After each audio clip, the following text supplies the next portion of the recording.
Welcome back to Business Inside the Game. I'm your host, Baron Davis. Business Inside the Game is a platform that allows us to interview, have conversations, and matchmake thought leaders, investors, and entrepreneurs who are innovating and creating new opportunities for themselves and for the future. For me, I am just a shepherd of great people being around. Our guest today is a legend.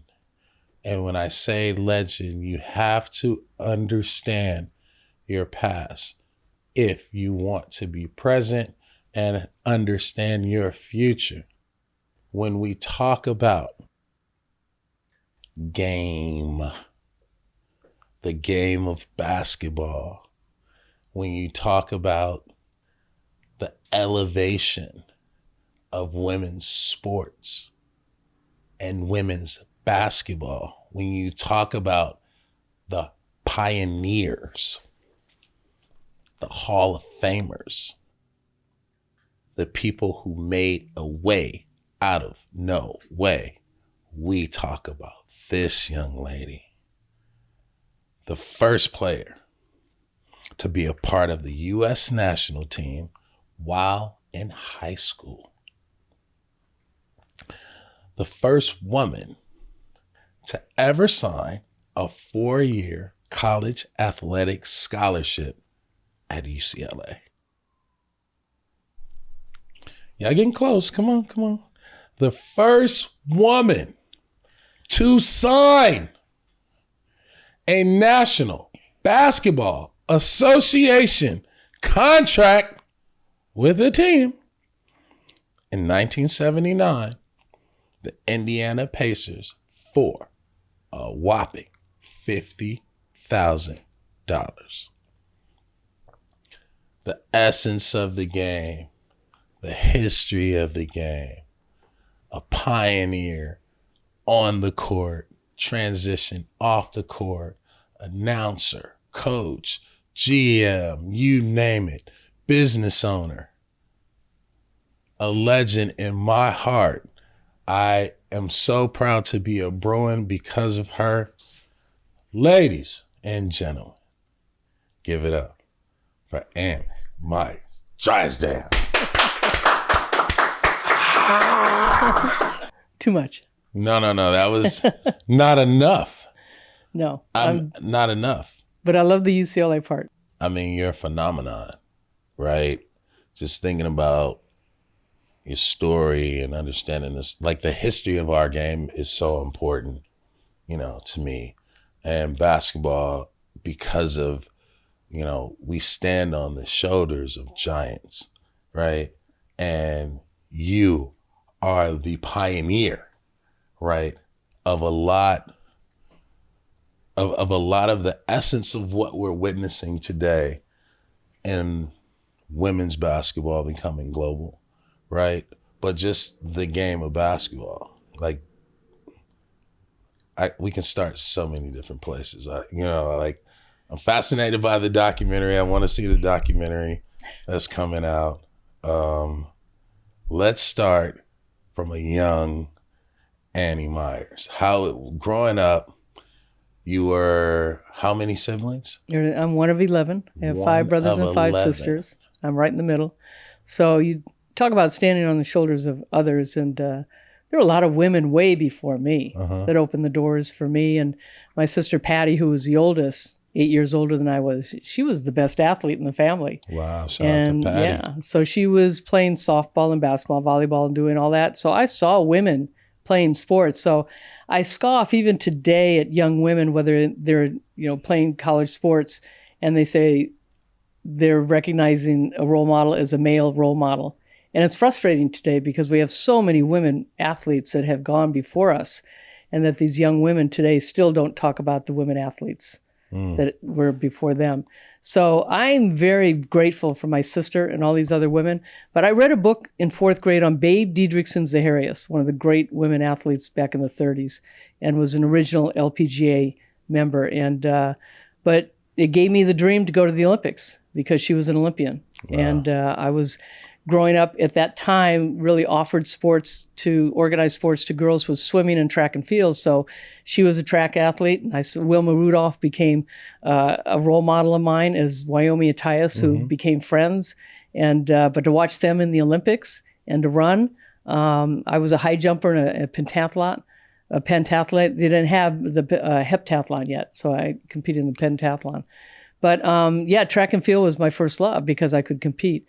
But I was always playing with my brothers, whether we were playing football in the street, over the line, 500, riding our bikes down to the playground, playing basketball and stuff. So, I was always playing with the boys and my brothers.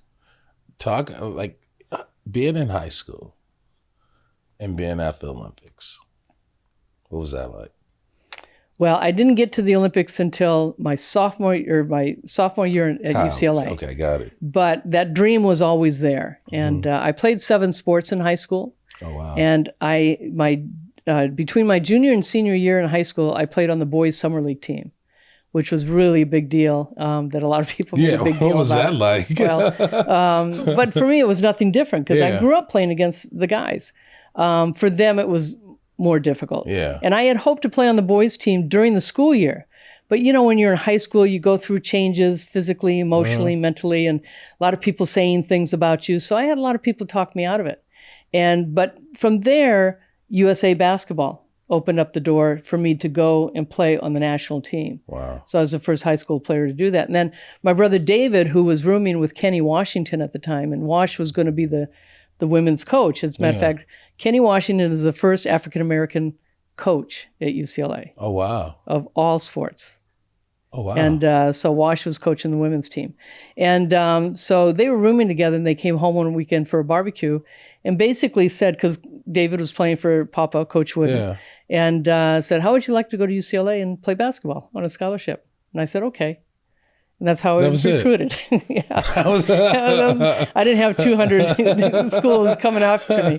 And so, my parents having 11 children, so it was great to have a scholarship to go to school. And it was such a big school in the quarter system, and it was very overwhelming. But David was a senior and I was going to be a freshman. But from USA Basketball, my freshman year, we went to the Pan Am Games. So I was still playing for USA Basketball and playing in different international competitions. Wow. And then the Olympics would happen in '76, the very first time they had women's basketball in the Olympics. So that was my sophomore year. And things just kind of fell into place for me. But certainly being there when David was there, it was a human interest story. And then Coach Wooden and Gary Cunningham, and they all took me under their wing. I mean, I'm just like mesmerized. That's like the golden era. It was a great time. UCLA, man. Keith Wilkes was there, Bill Walton. And Kareem was Lou Alcindor at the time. But we were also involved with it. And we would go to David's games because it was the last year they had the freshman rule when he was a freshman at UCLA. Okay. And so their game would be going on, and then like Farmer would walk in, or Wixon Rowe before that, and Bibby and so forth. So you've seen all these guys walk in during the freshman game, and then you get to see them play at the varsity game. But it was a special time to be able to be around that. That's amazing. And then when you think about it, because like all these names that, for, some of you entrepreneurs and investors, these are UCLA great basketball players, NBA guys who played in the NBA had great careers, right? And you're watching these guys, in college, you're in school with them, right? You're on the women's team, they're on the men's team. You're just as good, equally as good, right? What is the dichotomy for women's basketball at UCLA and the men? Because was the freshman rule for women too? No. Okay. No, and because David was a senior, I was a freshman, and I had gotten a lot of publicity in high school and even in elementary school, but it was a human interest story. So the media really took off on David and I. And then unbeknownst to me and a lot of us on our team, at the women's team, we did not know that Coach Wooden would sit up in the stands at Pauley Pavilion and watch our practices. Wow. And so he and Kenny would talk about our team and the fundamentals and so forth. So all the drills we did were the same drills that the guys had done, because that's what Kenny had learned from Papa. And so just having that support system of the men, I got to know all the coaches over on that side, because the athletic department was above the handball courts. Okay. Which is, yeah. There were handball courts. I used to play handball or racquetball with Wilt Chamberlain all the time because Wilt would come to Pauley Pavilion and be around the campus a lot. So we'd play racquetball all the time.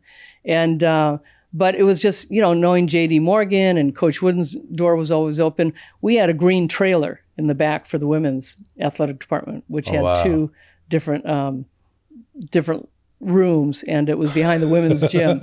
And but I was always over at the men's department and getting to know Jim Bush on the track team and the football coaches and baseball coaches and so forth. And so everybody just kind of took me under their wing because it was basketball. It was Coach Wooden.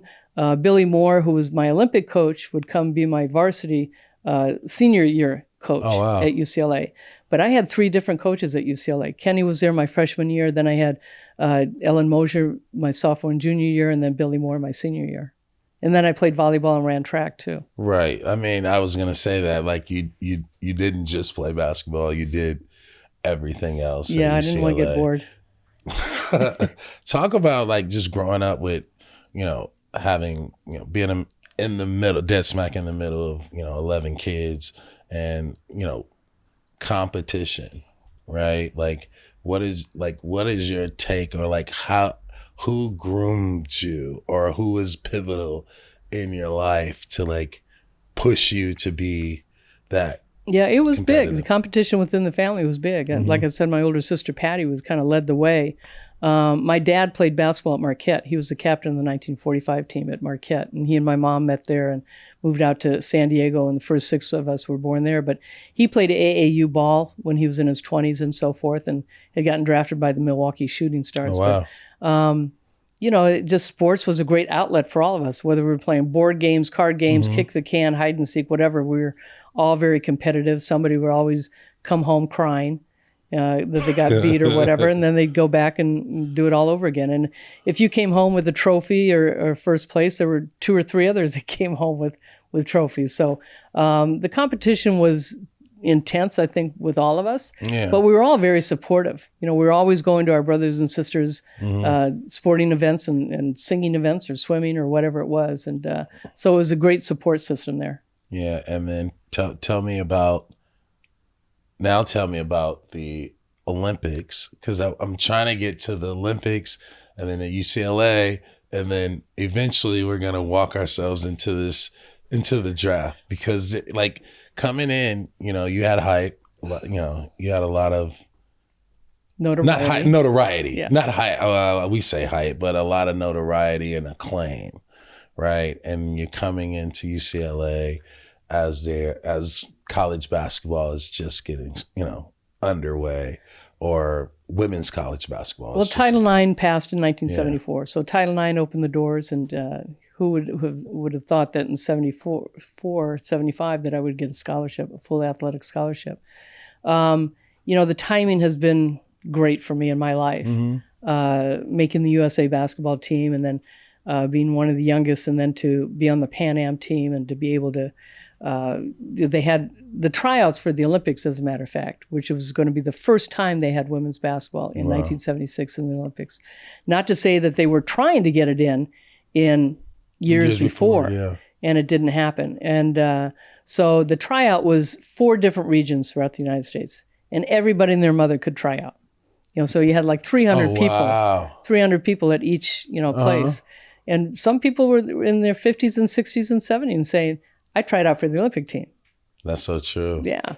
And so, but you're playing against people that don't know how to play, right, and so forth. And so I did make the final 35 cut. And we went to a town called Warrensburg, Missouri, which is where we had the final cut. And so I was able to make that team and start on that team. But we went through a lot of different competitions along the way. And one of the competitions was we went to Japan. And then we also had the Soviet Union come to the United States, and we played actually when I was in high school and played the national team, we played the Soviet Union in like 5 different places in the country. Oh, wow. And so we played at Madison Square Garden, our very first game, and we came to about 6. Now, really, remember back then you had to be an amateur to play. Yeah. So we're all young kids. We're all in college, basically. And so the Soviet Union team and most of the Eastern Europe bloc teams were teams that had been together 10 years, because you saw what happened in 72 on the men's team. Yeah. That team, those guys were from the Soviet Union, like in their late 20s, early 30s, they been were together like 10 years. Pros. They were pros, Yeah. but not considered pros. Yeah. And we had a bunch of college guys. And to this day, they won't accept the silver medal. But, so we're playing against Uliana Semenova, who's as big as Shaq. She's 7'2", Wow. and that size. And their front line was 6'6", and their guards were like in their late 20s, early 30s. And so you're playing against a veteran team. Yeah. And we had lost by 6 against them at Madison Square Garden. And then we go to Iowa, I think, and then we got beat by 40. So we didn't know what's going on. And but that was like the process of getting to the Olympics also. And we had to qualify at the World Championships. We did not qualify. The United States didn't. So it was the Soviet Union, Czechoslovakia at the time, and Japan. Those qualified. And then Canada was automatically qualifying because they were the host country. And then they took 2 other teams. And so we had to go to a pre-Olympic qualification tournament, and which we won. And so the United States and Bulgaria went. But again, it's a long history where the men's team had, after 3 Olympics having Hank Iba and the 72, what happened there, they brought in Dean Smith as the coach for the men. So there was a lot of attention towards the men's team. And they didn't, USA Basketball, which was ABA USA at the time, didn't think the women were going to make it. So they didn't have any money for us. It was all to the men and Dean Smith. And it was the first time also for the men that they took 4 guys from one college team. Oh, wow. Yeah, Mitch Kupchak, Tom Lagarde, Phil Ford, and Walter Davis. Oh, wow. So that was the first time that happened. Yeah. And but they won gold, but a lot of attention. And we had a lot of Americans in Canada, which was great in Montreal. And but we won silver. We lost to the Soviet Union, and we won silver. That's so amazing. Like, just to think about that era of basketball, and like also the era, like at the time you got, Title IX, right? Yeah. And Billie Jean King had played Bobby Riggs in 74. So it's like a huge coach. Yeah. Like I call it when the cultural plate shift, right? Where opportunity starts to emerge, right? And, being a part of that, next generation. It was a time. And the thing is, too, with our Olympic team, as close as we are as friends today, a lot of us didn't know each other. We didn't have social media. We didn't have USA Basketball today has 16 and under, 17 and under, 18 and under. These kids are playing all around the world, playing. And we didn't have that. We didn't know each other. I didn't know somebody from the South or somebody from the East Coast and so forth, and they didn't know me. And we really didn't have the opportunity to get to know each other personally. Lucia Harris Stewart is one of the greatest to play the game, and still to me is the gold mark for a center in this country. And Lucia played at Delta State, won 3 national titles. And but Carol Blazejowski, who didn't make the team, was averaging her senior year, which would be 2 years later, and was averaging 35, 38 points her senior year with a regular size ball and no 3-point shot. So you can talk about Caitlin Clark and Sabrina and Jackie Stiles. But you've seen Caitlin Clark and Plum, and you've seen them. You can see, but Blaze was doing like what Maravich was doing. Maravich probably what did he average, 40-something? Yeah, he averaged like 44. Yeah, and probably would average more with a 3-point shot. And I always say, I want to get your take on this. Like, I love the history of the game, right? And I, like a lot of players I did not see play, but I try to imagine, in that time and in that space and in that era, right? Who would they be equivalent to, in modern times? And so it lends for like just a greater appreciation for, the Bob Cousy's of the world on our side, right? The Clyde Frazier's. Like, people don't really understand like how innovative and creative like basketball was. Earl the Pearl Monroe, Black Jesus come to I would just do all this research because it was that basketball was a coach, it was a sport, but it was also like a lot of cultural underlines that was happening. I want you to just expand on Absolutely. that. Like, because people just think that, oh, we just came up with fashion. Like, no, they was getting busy. I was getting busy back, you know what I mean? Back in the 70s and the 80s, I was busy. Julius Yeah. with the fur coats and that. How he picked his hair out, I have no idea all the time.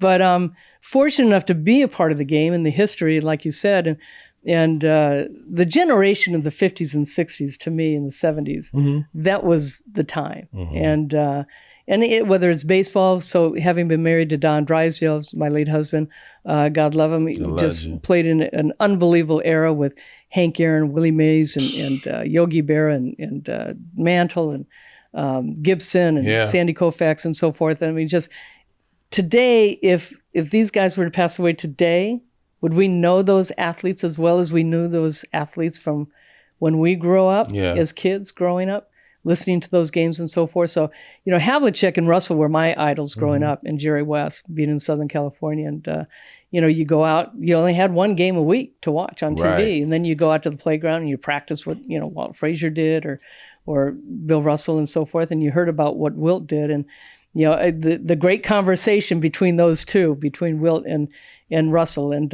you look at the teammates Russell had, weren't too shabby. Yeah. With KC and Sam and Satch and Kuzi and stuff, and Havlicek and Tom. They're all Hall of Famers. Yep. And then Wilt, he won in Philly and led the league in assists. Yep. And then he comes to LA and he's playing. Of course, Elgin got hurt. And Elgin wasn't a part of that 72 team. Yep. But Elgin, who's one of the greatest to play, and nobody talks about him. Nobody talks about him as much. But Wilt, didn't have all the players surrounding him as much as Bill did. But what was the buzz around women's basketball back then? Like, what was the culture like? Well, as a matter of fact, it's so funny because when the WBL started, and I'll never forget talking to Jerry West, Jerry was like, that won't go. But Jerry changes too. He changes too. I loved him. He was. We used to have great conversations. And but again, he was from a generation that women really weren't out there playing sports and so forth. And but the support that I remember after graduating from UCLA, and I'd go down to Pauley and play a lot of games and so forth. And Lisa Leslie was just coming up, and Magic and I did a commercial after 7-Up commercial after he was a rookie and I had played in the Women's Professional Basketball League, the WBL. And so we were doing some stuff together, but getting on the court and playing with he and Michael Cooper and so forth, and out in Pauley, but seeing Lisa come up and some of these other players, and Cheryl Miller, who I think is just fabulous, one of the great players to play our game, and I have so much respect for her as a person too, not just as what she has gone through too, but just watching these other young women come through Pauley and some other places was pretty special. I mean, people talk about Caitlin Clark, she's special. She really is. I love her. I love Angel Reese, who's playing so good too. Great basketball players. Yes, they're easy to love. I say that because you got a real contract to play in the NBA and an offer to play in the NBA, which to me is like, that is phenomenal, especially in the time,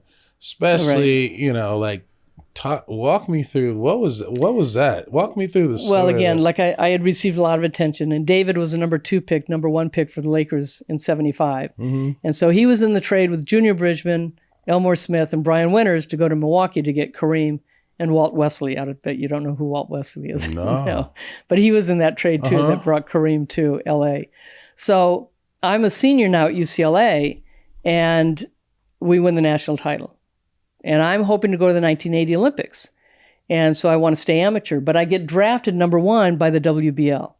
I'm the number 1 draft pick to play professionally. And as much as it's an honor, and I want to go, but I'm thinking, okay, let me go to the Olympics first and then turn pro. And also get my degree at UCLA. So I'm playing USA basketball. Go to Russia, come back from the Spartacade games, and I get a call from the new owner of the Indiana Pacers, Sam Nassi. I don't have a clue who he is. And the Pacers had just come into the NBA. They were pretty fresh from the ABA. From the ABA, And he says, how would you like to try out for the Indiana Pacers? And I'm like, who is this? What are you talking about? And my brother David, so I called Dave, who was playing for the Bucks at the time, and talked to him about it. And Julius, who was a dear friend, because I used to play in a tennis tournament with Julius and a bunch of the other guys in Vegas. And so I played a lot of tennis too. And so I talked to Julius about it, and he's kind of like, and David was too, but they were both very supportive, even though they were cautious. And talked to my family and other people that I knew. Like, what were the pro? Like, what was the caution, and what was the pro? Like, what was the fabric? Like what were people saying? It was okay for Annie to go play pickup games with the guys, but now you're going to go into the pros, and the travel, the how competitive it is, how physical it is. So I think David was worried about that. But I look back now too, Baron, and I think to myself, it wasn't so much playing. I could have handled playing, because how much would I have played? Because there were only 11 roster spots back then, not 15 like there are today in the G League and up and down and back and forth. And so how many minutes does the 9, 10, 11 player get? Yeah. In a 48-minute game, 82-game schedule, I might get 48 minutes, right? It wasn't so much the playing-wise. It was like the girlfriends and wives. What are they going to say? What is the media going to insinuate? I'm at the end of the bench. We all go out to dinner afterwards, right? And if I'm having dinner with 3 of the guys or whatever, hey, what's she like? Just the innuendos of sexual connotation. So it was more or less, could you handle that part of it? Yeah. And I think that would have probably been the most difficult. But, the $50,000 contract was a personal service contract. So I leave USA Basketball, which was a very difficult decision for me. Right. Because I really wanted to represent our country again. And there's nothing like having that USA across your chest. And so when I left, so I'm not a part of the 80 Olympic team. And yet after that, that's when our president boycotted, which I felt awful for everybody. But now I had moved on. And now the WBL in its first year, I don't go. Oh, wow. And so now their media is like, well, she's not that good. We have more people better than her. But she's too old. The game's passed her by. And I'm like going, what? I just came out of college. I'm 23. Yeah. So I go and sign this personal service contract, $50,000. The minimum salary for an NBA player back in 1979 was $145,000. Oh, wow. So I was still getting underpaid. Yeah. And Wow. But where was I going to make $50,000 graduating from college? And so I go, and in my contract said if I didn't make the team, I would be with the team and do broadcasting and appearances and work in public relations and so forth. So I go. We have 2-a-day tryouts, 3 days. And so it's a rookie free agent camp. So I'm not drafted. I'm signed as a free agent. And for me, again, I'm not doing anything different. Yeah. But for them, if they block my shot, no big deal. It's only a girl. If I made a shot, you let a girl beat you, which is the name of my book. And so it was tougher on them. And Jack McCloskey was one of the assistants. Slick Leonard, Bob Leonard was the coach at the time. And he came out to California several times to try and talk me out of it. But I looked back 5 years before in high school. I had people talk me out of trying out for the boys team in high school. And I wasn't going to let it happen again. And to me, it was an opportunity of a lifetime. Yeah. So, why not try? And I believed I should have gone on. I believed I played good enough to go on. But at one of the practices, Jack McCloskey called everybody in and said, look it. And he used some pretty salty language and basically told the guy, he said, you better loosen up. She's going to take your job. Yeah. You want to play? Treat her like a player. And so that really helped the guys relax because they had not played against a woman. If I got hit in the chest or whatever, they're not used to hand checking, all that stuff. No, for and sure. if I got knocked down, not big deal. I got knocked down all the time. And so you just get back up and you start playing. But, after the 6 practices, Leonard said, you did a great job. Fundamentally, you're better than half the guys out here, but we're going to move on. And so it was heartbreaking for me. It really was. And, but you learn to adjust and move on. Yeah, and in that adjustment, you went into broadcasting. Which, again, which is... I was not going to. But Art Friedman, who was one of the professors at UCLA, really, who would have thought? And, Rayford Johnson would come speak. Keith Erickson would come speak. Mike Warren would come speak. and just that influence by those other athletes from UCLA, great athletes, and had a chance to meet Arthur Ashe, and I'm just like, gosh, you're in heaven. I mean, at UCLA with the athletes that have come through. And so my senior year, my 5th year at UCLA, I was asked to do some broadcasting for the men's UCLA games, working with Ross Porter. And that was my introduction. I had no idea that I would 40-something years later. I mean, I was like, was it one of those things like, just do it? Well, ESPN came along. So when I signed with my contract with the Pacers, that was the first year of ESPN. Oh, wow. So we didn't grow up with ESPN, but now that's changed everything. And so I had an opportunity to work for them, worked in Chicago, worked at for the University of Hawaii men's basketball, which was one of my first gigs. And I've worked for NBC and Fox and CBS and ABC, and just been very fortunate. Now working for the Phoenix Suns and Mercury Broadcasting. But I was working for ESPN in 2007, and when the WNBA started in 1997, ESPN wanted me to broadcast because I'd been doing all their college games and so forth. But NBC stepped in and said, we'll sign you for 6 years. Amazing. So I worked 6 years on the WNBA and then with NBC, and then I went back to ESPN. So in 2007, though, Phoenix Suns Mercury came calling and said, how would you like to come be the general manager for the Mercury? Yeah.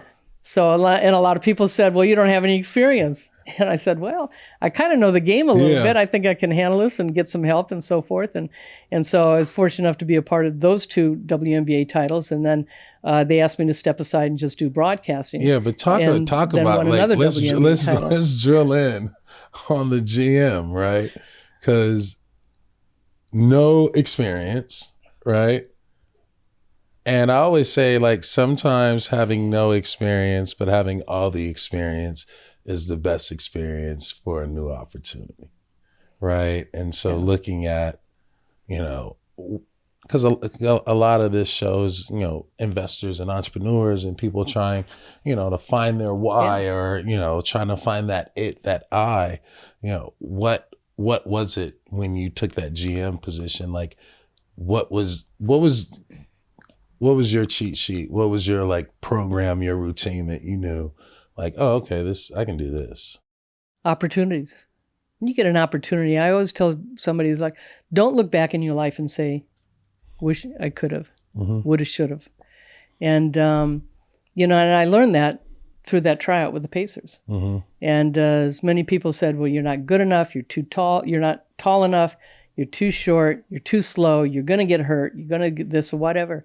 And so many people that are negative in your life, that if you don't take that chance, you'll never find out. And the other thing is relationships. The relationships that you develop in whatever it is in life that you do. And it's about being kind and being considerate to each other. And you always strive for competitive greatness. Yeah. And I think that I always have, because of my family and because of my UCLA family and now just the Olympic family and so forth. But I want to be as good as I can. And somebody gave me an opportunity, whether I fail or not, I'll never know if I don't try. And so it was something different. And the broadcasting was kind of changing a little bit. Yeah. And so I said, why not? So so here's a perfect example. We get the number 1 draft pick off the lottery. First time the Phoenix Mercury have gotten the number 1 draft pick. I trade it. You don't think I got so in the WNBA, it's a little bit different than the NBA. And so Paul Westhead was our coach, who's the run and gun at Loyola Marymount and stuff, and he brought that to the Mercury.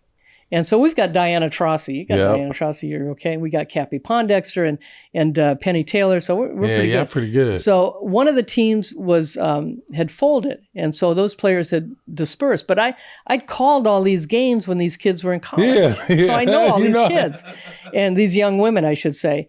And so with his system, there was one player, Tangela Smith, who played at Iowa and played for Vivian Stringer. And so she had gotten picked up by Minnesota. And I said, the guard that was coming out, number 1 pick, was out of Duke, your favorite, was Lindsey Harding. But we didn't need a point guard. We had Kelly Miller at point guard. We didn't need that. And so I said, this Tangela Smith is going to be perfect. She's 6'4". She played in Sacramento for the Monarchs, and you know her. Yeah, but a center can run, can shoot the three, and so forth, and was perfect for his offense. So we made the trade, number 1 pick for Tangela Smith.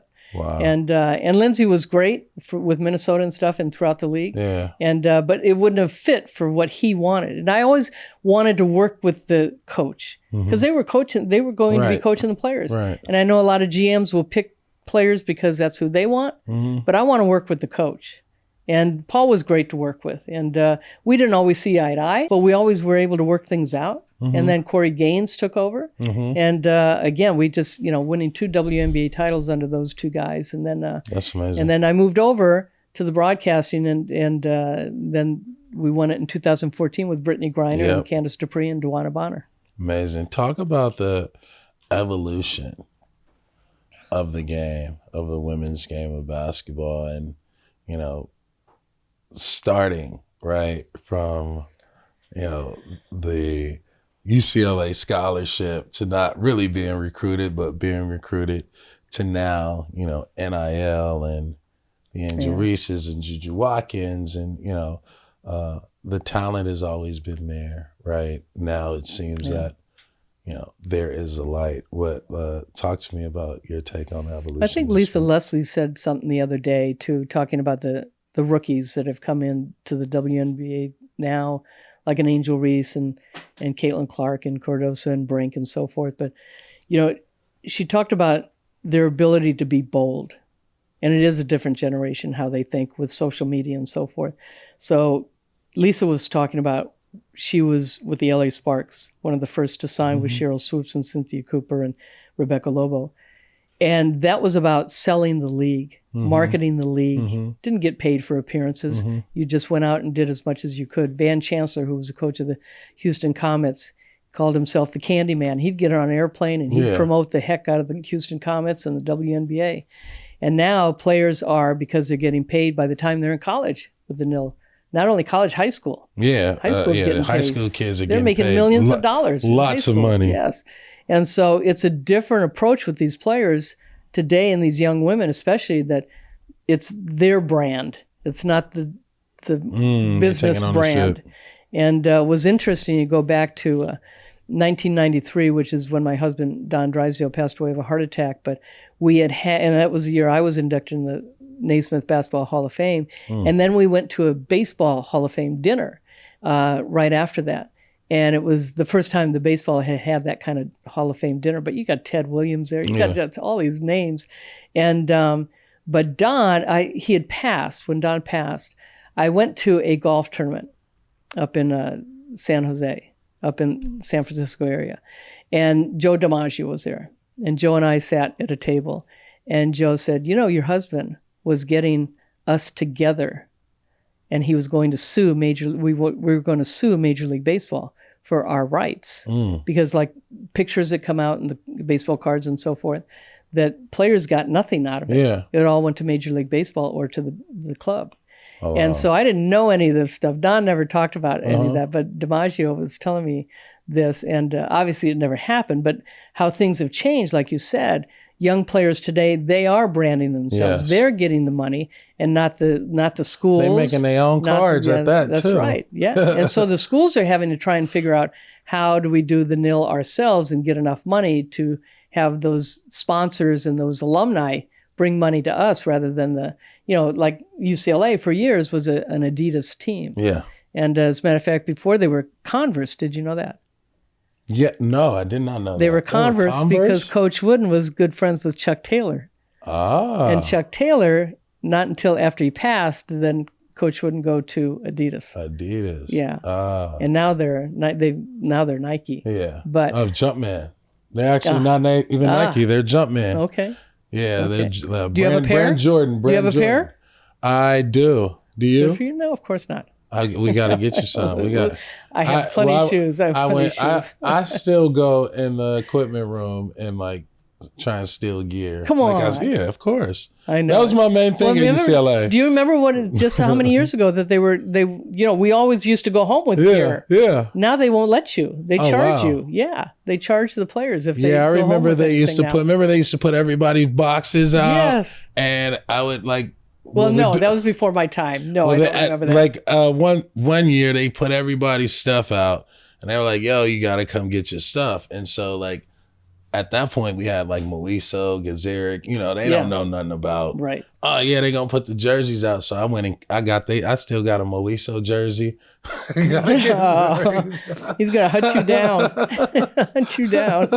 I just that's when the year I played, we had the black jerseys. Oh yeah. Yeah, we got I got in big trouble for that. I know you did. Coach Wooden wasn't happy about it. Coach Wooden was not happy about that. I didn't mean to make Coach Wooden upset. I just thought that it would be cool. But the fact that he was upset was really that. Well, he didn't like the long shorts, and he just the black uniform, the long shorts. Yeah. He adjusted though. Yeah, we kind of renegaded that. I tried to squeeze that in. I talked Coach Lav into it. I was like, yo, we need a third jersey. And he was like, what do you mean? I was like, black. He was like, you're out of your mind. I was like, dude, I'll design it. I'm telling you, this is going to get new recruits. I think that was more acceptable when Larry Brown came in and changed it to North Carolina blue. Uh-huh. That was crazy. That was tough. That was crazy. For a lot of UCLA alumni. Yeah, Larry Brown is... I love Larry Brown. Larry Brown is the best ever. I love Larry Brown. He has a very, very, very strong opinion. In a way. I never got a chance to play for him. I was broadcasting those games. Oh, yeah? Yeah. How was that? Oh, he and Kevin would go run. Yeah. Just run. I tried running with him one time. I said, I'll see you guys later. After about a mile. So talk to me now. You're in business, working with the Mercury, right? Champion for women's basketball. Looking at the W where it is now, where do you see the future of the sport and how far do you think, does it have the legs and does it have the right, community around it? And if not, what do you think needs to be added to that pot? Well, first of all, community-wise, and I learned this at UCLA as a freshman, being a part of Special Olympics, meeting Rayford Johnson, and making that commitment and seeing how you give back to others. And so I'm involved with quite a few different foundations in Phoenix and here in Los Angeles and Orange County. And you can't take it with you. Just so many people have helped us along our journeys. Mm-hmm. And so you got to give back to others that are less fortunate. Yeah. And so that's the one thing I think any business or any person that's, really conscious about what goes on in our society to helping others. And certainly the WNBA, I don't think that there is enough exposure as far as these young women that have come in and created controversy, whatever the media is. I think it's wonderful for all of them. Yeah. And but I do think the league, people would ask me after 5 or 6 years, where do you think the league's going? I said, ask me in 20 years. Well, now we're 20 years past, and we're at 28 years right now, and I do see us going to 30. I see us going to 40, and but in saying that, it's just the support of corporate America. Certainly, I think the TV, with streaming and everything, is so different than it is than just watching TV through different channels or whatever, and not just ESPN either. I think the one thing that I liked about the league with NBC in the beginning, because there was Lifetime, ESPN, and NBC. But NBC treated it like the NBA. It did. You knew when it was going to be on. They promoted it. They promoted the players. And there was a consistency of when the game was going to be on. Yeah. But I don't know if it's going to be on Apple, Prime, this, ESPN, ESPN3, but I don't know where the games are. And so that's frustrating. So until they can get some consistency with that, I think the fans will be pretty happy. There's no question that Caitlin Clark has brought in a lot of fans. Not to say that Angel Reese hasn't, but Caitlin Clark is getting 17, 18, 19,000 at her games, wherever she's going. So that's a media, whether it's out of the Midwest and Iowa and what they've created, that's a big plus. That's great. And I think it's a big plus for the league. I think the Olympics this year is going to be great for the women. It's a matter of who is producing at NBC and what they are going to show, because when I broadcasted the 1984 Olympics, I was the broadcaster for the women's basketball, and I worked with Keith Jackson. And Pat Summitt was our coach, and Bobby Knight was the men's coach. And I knew Bobby from playing in some golf tournaments. And I was not a big Bobby Knight fan but he was very good friends with Pete Newell, who was a dear friend, and big man camps. And we did tall women's camps together, Pete Newell and I. So in the Pan Am Games in Puerto Rico in '79, I carried the flag for opening ceremonies, which was huge for me. That's huge. And but we're in the village. We're in the village. And because of the UCLA stuff and Indiana stuff back in the 70s with Coach Wood and Bobby Knight. And so I was like, I don't want to meet this guy. So I'm in the village, and some guy comes up to me, pats me on the back, and said, Annie, how are you doing? And I'm like, turning around, it's Bobby Knight. Oh, wow. And I was like, oh, boy. And but Bobby in '84 got a lot of the attention as the Olympic coach. And we had, Michael was on that team, the Admiral. Ewing was on that team. Leon Wood. Leon Wood used to live in our house. Leon Wood. He lived in our house for a while. Day. Yeah. But so, knowing all these guys and so forth. But so they came to us on a practice run, talking about the women's team. And so Keith is talking in the voiceover, and he finally stops and says, wait. Annie's the pro here. You need to get her opinion. But the guys in the truck were just saying, no, we just want to listen to you, Keith. So we did it again, and Keith introduced me, and I did my analysis. And but not unless you have people like that are willing to, and people in the truck. Because I asked a buddy of mine who's on air at ESPN, African-American guy. He's on a lot, and it was after a championship for the WNBA. I said, how come SportsCenter is not talking more about this game, these players? He said, well, we don't have a woman producer. I said, what does that have to do anything? So it's the decisions of those people in charge. And until you start voicing your opinion, that's what I love about, the bubble that happened in the WNBA and the NBA. But to me, the WNBA players, they're the ones who changed our society with Black Lives Matter and the shootings and, just bringing awareness and attention. Changed the vote down in Georgia. I mean, just those women spoke out, and they were not making the money. Now, I always go back to the Clippers, the Donald Sterling situation. When those guys came out and threw their jerseys. That was the softest thing I've ever seen. So soft, because I talked to Bill Russell a lot. Bill was a dear friend of mine. Got no heart. And Bill would say that, those early days, they didn't get paid. They had their first All-Star game, those guys hadn't gotten paid. And so they didn't go out. And the owner of the Celtics said, why are you guys not out there? And Bill, who was the spokesman for all those guys back in the 50s, said, you haven't paid us. We're not going out there. Well, we've sold 8,000 people are out there ready to watch you play. Give me my money. Like, give me my money. We're not going until we get our money. And so that's what I felt about the Donald Sterling.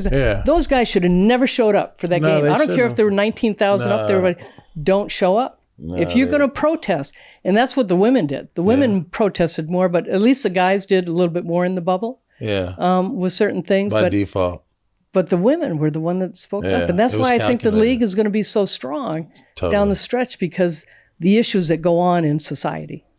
Yeah, and I want to say, for one, thank you for all of your work, your service, your continued service, for your leadership, for being a voice, a beacon, and, humbly, shining light on the next generation and the next generation, because, that is how you water the seed, right? And watch the tree grow. And if you look at the WNBA, where it is and where it's going to go, my hope is people start to, even the people around here at our company, Slick, get to know the other players. Right? It's not just about Caitlin Clark or Angel Reese or, Sue Bird or, Asia Wilson or Kelsey Plum. It's about all the women, right, who, every day wake up to entertain us, wake up to, put their bodies on the line for But for our enjoyment. I will say I read Kareem does a Substack writing, and he said, which really kind of brings in things into focus. And you think about Diana Taurasi going for her 6th Olympics, and LeBron's going for his fourth. I think this is But 4. in saying that, Kareem talks about my parents' heroes were not my heroes. My heroes are not my children's heroes. And so you can see where history does get lost because the heroes change for each generation. But I want to thank you, not only for your friendship, but your guidance in helping others. Thank you. There you have it. The legend, the pioneer. This game is standing on the shoulders of a giant and giants. And Meyers Drysdale, you are one of those giants. We appreciate you.